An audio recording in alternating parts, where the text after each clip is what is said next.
সৰ্বপ্ৰথমে অসমৰ জনপ্ৰিয় মুখ্যমন্ত্ৰী ডক্টৰ হিমন্ত বিশ্ব শৰ্মা ডাঙৰীয়া আৰু অসম অলিম্পিক সন্থাৰ সন্মানীয় সভাপতি অসমৰ প্ৰাক্তন মুখ্যমন্ত্ৰী তথা কেন্দ্ৰীয় মন্ত্ৰী শ্ৰীযুত সৰ্বানন্দ সোণোৱাল ডাঙৰীয়া, অসম চৰকাৰৰ মাননীয় মন্ত্ৰী পীযুষ হাজৰিকা ডাঙৰীয়া, অসম চৰকাৰৰ মাননীয় মন্ত্ৰী জয়ন্ত মল্ল ডাঙৰীয়া, মই তেখেতলোকক কৃতজ্ঞতা জনাইছোঁ, ধন্যবাদ জনাইছোঁ যে অসম অলিম্পিক সন্থাৰ এই ডিব্ৰুগড়ৰ বাৰ্ষিক সাধাৰণ সভাখন সুচাৰুৰূপে পৰিচালনা কৰাৰ ক্ষেত্ৰত তেখেতলোকে যি সহযোগিতা আৰু আশীৰ্বাদ আগবঢ়ালে।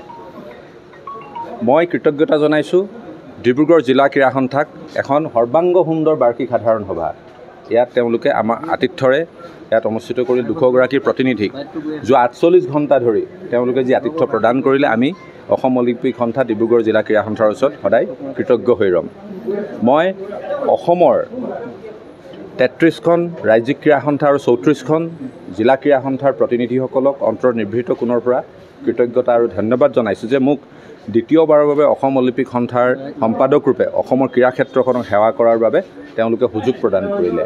ইয়াৰ লগতে অসম অলিম্পিক সন্থাৰ অন্যান্য পদত নিৰ্বাচিত হোৱা সকলো সন্মানীয় প্ৰতিনিধিক সদস্যক মই অভিনন্দন জনাইছোঁ আৰু অসম অলিম্পিক সন্থাই অনাগত দিনত বিশেষকৈ ভাৰতৰ প্ৰধানমন্ত্ৰী নৰেন্দ্ৰ মোদী ডাঙৰীয়াই 2036ত ভাৰতবৰ্ষই যি অলিম্পিক অনুষ্ঠিত কৰাৰ এক মনস্থ কৰিছে, তাৰ প্ৰতি লক্ষ্য ৰাখি অহা 12টা বছৰত অসম অলিম্পিক সন্থাৰ এটা ৰোডমেপ থাকিব, কি ধৰণে ভাৰতত অনুষ্ঠিত হ'ব লগা অলিম্পিক গেমছত আমি অসমে অধিক সংখ্যক অলিম্পিয়ান সৃষ্টি কৰিব পাৰোঁ। তাৰ বাবে অনাগত দিনত অসম অলিম্পিক সন্থাৰ প্ৰত্যেকগৰাকী কৰ্মকৰ্তাই অহৰহ কাম কৰিব।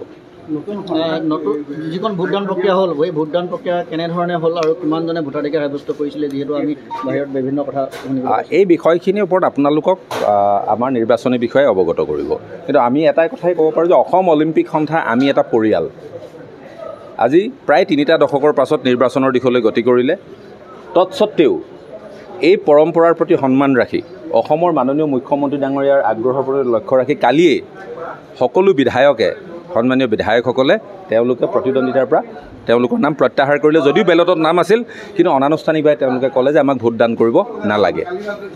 আজি কাৰ্যনিৰ্বাহক সভাত কেইবাগৰাকী আৰু বাৰ্ষিক সাধাৰণ সভাতো কেইবাগৰাকীও প্ৰাৰ্থীয়ে স্বইচ্ছাই তেওঁলোকে ক'লে যে যিহেতু আমাৰ ভোটদানৰ সম্পূৰ্ণ এটা যিটো প্ৰক্ৰিয়া পালন কৰিব লাগিব, কিন্তু আমি এটা পৰিয়াল হৈ থকাৰ স্বাৰ্থত, আমি একেলগে কাম কৰাৰ স্বাৰ্থত, কাৰণ কাইলৈৰ পৰা আমি সকলো একেলগে কাম কৰিম। আজিহে প্ৰাৰ্থী, ইয়াতো আৰু ধৰি লওক আপোনাৰ বিৰোধী দল শাসক দল নাই অসম অলিম্পিক সন্থাত।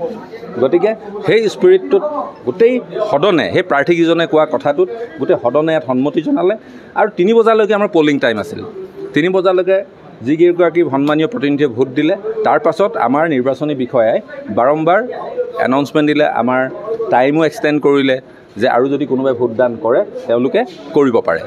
কিন্তু 3:05 যেতিয়া আৰু কোনো প্ৰতিনিধি নাহিল, তাৰ পাছত ভোটদান সমাপ্ত কৰে আৰু ভোটদানৰ ফলাফল ৰিটাৰ্ণিং আমাৰ নিৰ্বাচনী বিষয়াই ঘোষণা কৰিব।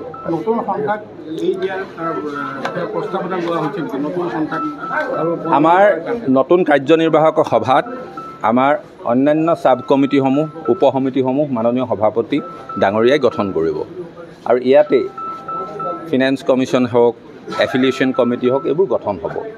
গতিকে এই বিষয়ত আমি নতুন সমিতিক, নতুন ক্ৰীড়া সন্থাক কি ধৰণে অসম অলিম্পিক একমোডেট কৰিব, আমাৰ প্ৰথমখন কাৰ্যনিৰ্বাহক সভাই ইয়াৰ ৰূপৰেখা তৈয়াৰ কৰিব।